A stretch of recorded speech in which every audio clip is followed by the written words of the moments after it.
بسم اللہ الرحمن الرحیم۔ ناظرین السلام علیکم ورحمۃ اللہ۔ ناظرین، یہ کتاب جس کا ٹائٹل ہے مستند مجموعہ وظائف، صفحہ نمبر ہے 34 اور آج کا سب ہیڈنگ ہے سورت ملک کی فضیلت کیا ہے۔ ناظرین، جدید نظر ثانی اور اضافہ شدہ ایڈیشن ہے یہ قرآن و سنت اور اولیاء کرام کی دعاؤں کا نادر مجموعہ ہے، دل اور دماغ کو سکون پہنچانے والی دعاؤں کا نادر مجموعہ ہے، مستند مجموعہ وظائف، مشتمل بہ سورہ قرآنیہ و دعائیہ مسنونہ میں پنجسورہ، تصدیق شدہ ہے حضرت مفتی نظام الدین شامزی شہید رحمۃ اللہ علیہ۔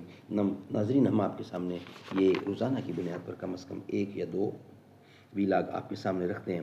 اس کتاب کے اندر قرآن و سنت، قرآن و حدیث کی روشنی میں حضور اکرم صلی اللہ علیہ وسلم نے جو نماز پڑھی، جو ذکر کیے، جو وظیفے کیے، وہ اس میں درج ہے، ہم آپ تک پہنچانے کی کوشش کریں گے روزانہ کی بنیاد پر کم از کم ایک یا دو۔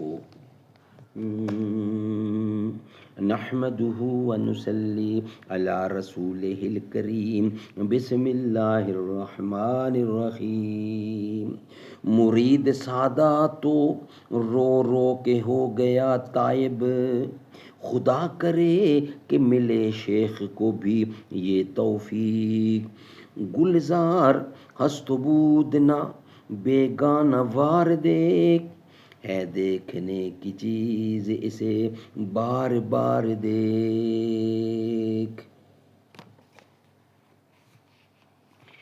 ناظرین، ویلاگ نمبر 11 یعنی 11واں ویلاگ، صفحہ نمبر 34، چند صورتوں کے فضائل، یہ سبجیکٹ چل رہا ہے اور کتاب کا ہیڈنگ ہے یعنی کتاب کا ٹائٹل ہے مستند مجموعہ وظائف، سورت الملک کی فضیلت کیا ہے۔ سورت الملک، تبارک الذی بیدہ الملک، کثرت سے پڑھا کریں اور اس کو پڑھ کر مرحومین کو ثواب پہنچایا کریں، اس لیے کہ حدیث شریف میں آیا ہے سورت ملک کی 30 آیتیں برابر پڑھنے والے آدمی کی اتنی شفاعت کرتی ہے کہ اس کی مغفرت کر دی جاتی ہے۔ ایک روایت کے الفاظ میں اپنے پڑھنے والے کی مغفرت کا اس وقت تک سوال کرتی رہتی ہیں کہ اس کو بخش دیا جاتا ہے۔ سبحان اللہ۔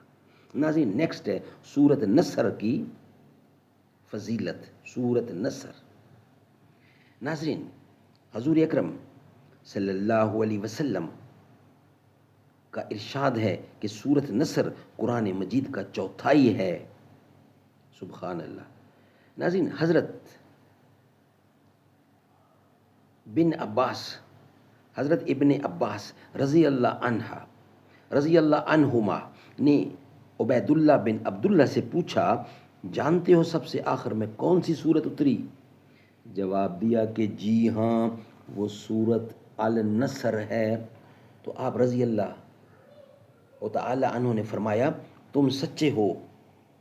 سبحان اللہ، سبحان اللہ۔ ناظرین، نیکسٹ ہیڈنگ ہے سورت اخلاص کی فضیلت۔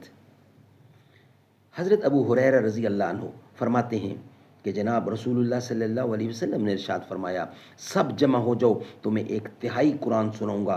جب صحابہ کرام رضی اللہ عنہم اجمعین جمع ہو گئے تو آپ صلی اللہ علیہ وسلم تشریف لائے اور قل هو اللہ احد اللہ صمد لم یلد ولم یولد ولم یکن لہ کفوا احد پڑھی اور ارشاد فرمایا کہ یہ سورت ایک تہائی یعنی تیسرا حصہ ہے قرآن کے برابر ہے۔ آپ صلی اللہ علیہ وسلم کا ارشاد مبارک ہے کہ جو شخص سونے کے ارادے سے بستر پر لیٹے اور پھر دائیں کروٹ پر لیٹ کر 100 مرتبہ قل هو اللہ احد پڑھ لیا کرے تو قیامت کے دن پروردگار عالم فرمائے گا، اے میرے بندے، تو اپنی دائیں جانب کی جنت میں چلا جا۔ سبحان اللہ، سبحان اللہ۔ ناظرین، یہ ویلاگ ہمارا یہاں ہی مکمل ہوتا ہے۔ انشاءاللہ نیکسٹ ویلاگ کے ساتھ حاضر ہوں گے۔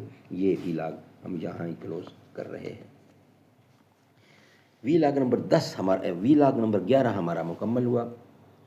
ویلاگ نمبر 12 کی صورت میں آپ سے ملیں گے کل انشاءاللہ نئے ویلاگ کے ساتھ۔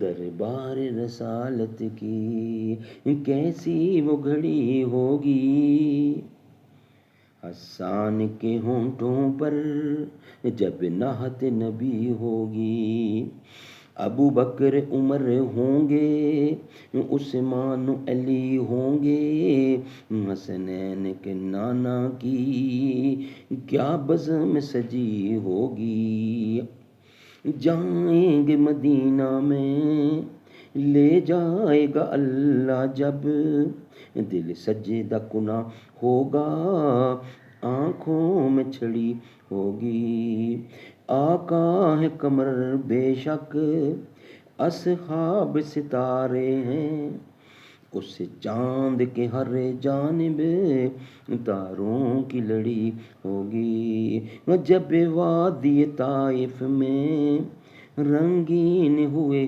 جوتے، عرشوں پہ فرشتوں کے دل پر بھی بنی ہوگی، جب احد و بدر والے آقا پہ ہوئے قربان، خوش خبری جنت کی پھر ان کو ملی ہوگی، آقا کی مدینے میں جب آمد تھی شاہد، ہر آنکھ مدینے کی آقا پہ لگی ہوگی، دربار رسالت کی کیسی وہ گھڑی ہوگی، حسان کے ہونٹوں پر جب نہات نبی ہوگی۔